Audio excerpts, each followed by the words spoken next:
This is episode 3 of Old Testament Jesus, and I'm really interested in sharing with you how the story of Jesus comes alive when we understand a little bit about the Old Testament. So in this episode, our topic relates to Jesus' birth, of course, and specifically to the town of Bethlehem. So Bethlehem, a tiny little town in Judah, about 5 miles south of Jerusalem. And this town is going to play a really big role in the New Testament story. You see, Bethlehem was the center of the events at the time of Jesus' birth, the place where the shepherds gathered to see a newborn baby lying in the manger, where the wise men from the east were led by the star, and where, sadly, many children under the age of 2 were slain by the jealousy of King Herod. And you've heard the name so many times that you probably just take it for granted. But why Bethlehem? Why did God choose this place for the birth of his only son? And why did God choose to reveal this to one of the prophets of Israel 700 years before it happened? Now we're going to start in the Gospel of John, chapter 7. And that might seem like a very unlikely spot to start. But in John chapter 7, thousands of Jews are gathered in the city of Jerusalem. They're there to keep the Feast of Tabernacles.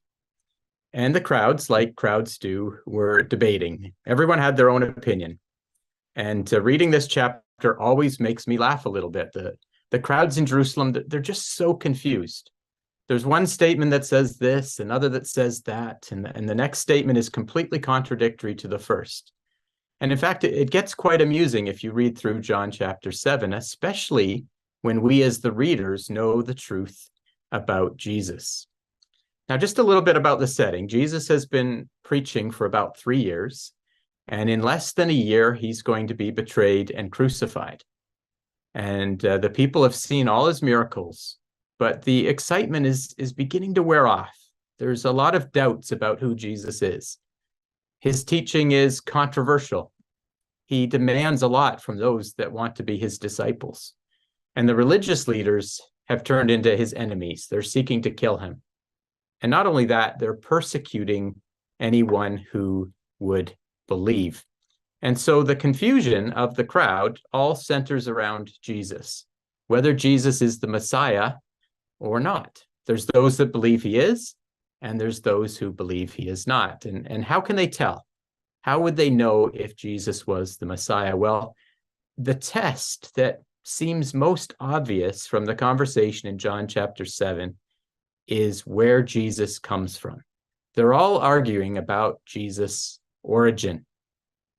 And you start to notice that each of the individuals there has an opinion, and there was lots of people there. So there's this man in verse 27, if you want to look it up at some point, and I'm paraphrasing. He says, well, you know what? We shouldn't know where the Messiah comes from. And his argument is, well, we know exactly where Jesus came from, and the Bible doesn't tell us where the Messiah will come from. Now, he's wrong, of course, but that was the argument. They knew he was from Galilee, the town of Nazareth, and probably those that knew him as a child and a young man probably had trouble believing that the son of a carpenter in Nazareth was the Messiah, the Son of God. Well, then there's a group in verse 41 that say, and I paraphrase, the Messiah doesn't come from Galilee. And their argument is, it really doesn't matter where he's from, but it can't be Galilee. You know, Galilee was a despised place. Think of that city or town in your area that everyone looks down on. Well, that was Galilee. One of the disciples, when he was first introduced to Jesus, said, "Can there any good thing come out of Nazareth?" Now, it wasn't just that it was a despised town. The religious leaders had a more doctrinal reason why he couldn't come from Galilee. And their argument was that the scriptures never anywhere predicted a prophet from Galilee. And they actually are quite proud of their knowledge of the scriptures. And they talk about the people as being cursed because they don't know the law like they did. Now, here's the most incredible part, is that that group that earlier said he doesn't come from Galilee, well, they made another statement. They said, the Messiah comes from Bethlehem. The Bible says so. And they're absolutely right. But the ironic thing is that somehow they don't know that that is exactly where Jesus was born. So they don't know that he's from Galilee, from the city. They only know, that he's from Galilee, from the city of Nazareth. So here's the point. The people are making one of the most important decisions of their life.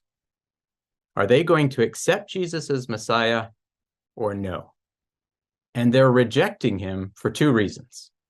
One, because they don't know and understand the Old Testament. And two, if they do, they don't have the facts. So there's essentially this life or death decision.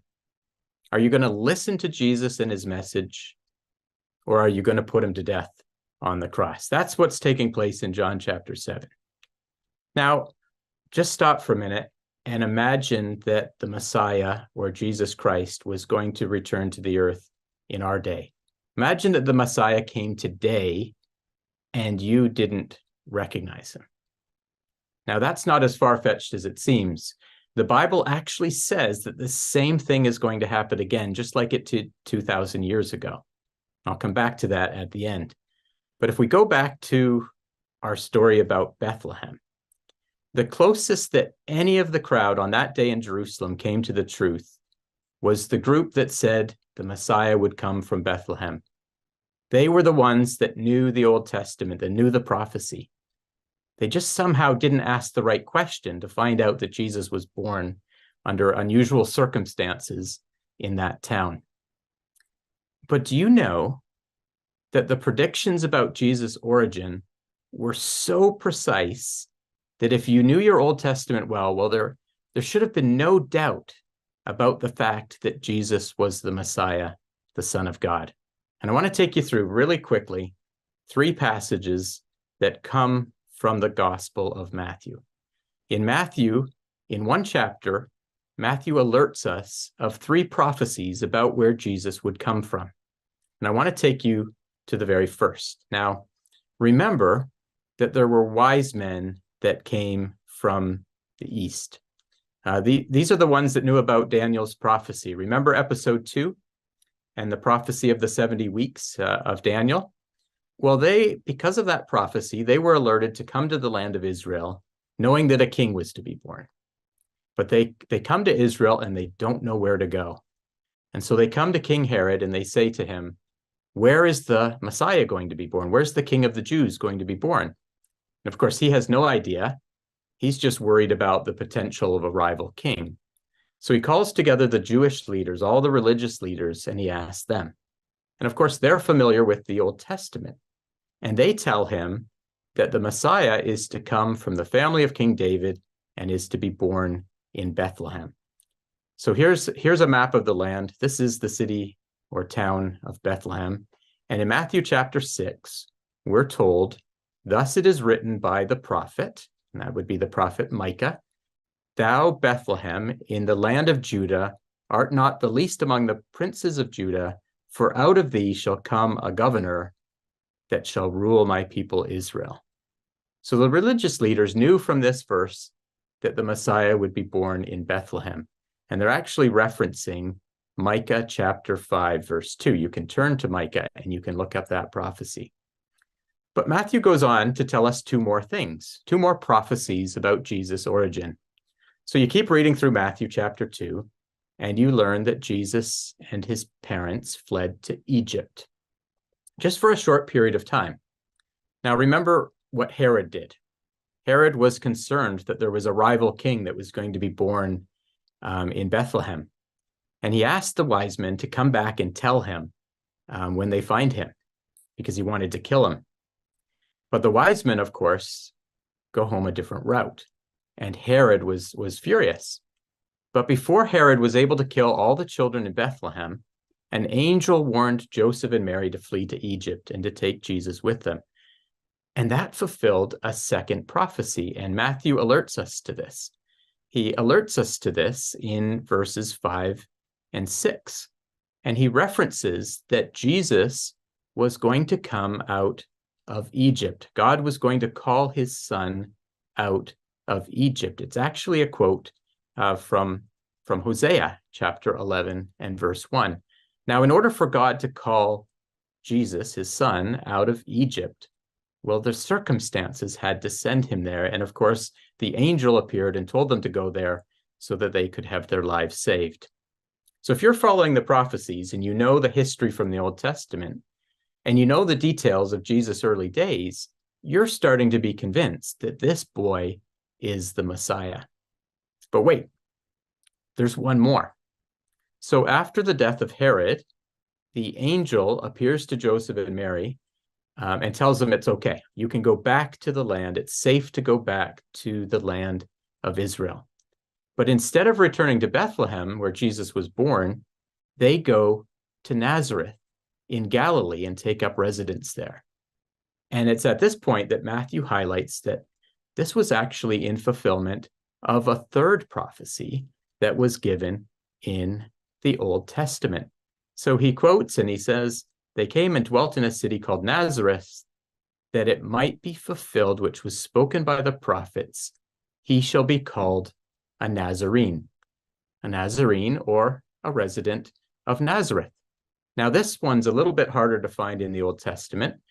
You have to look at the original Hebrew, but you'll find a reference to this if you look at the Hebrew in Isaiah chapter 11 and verse 1.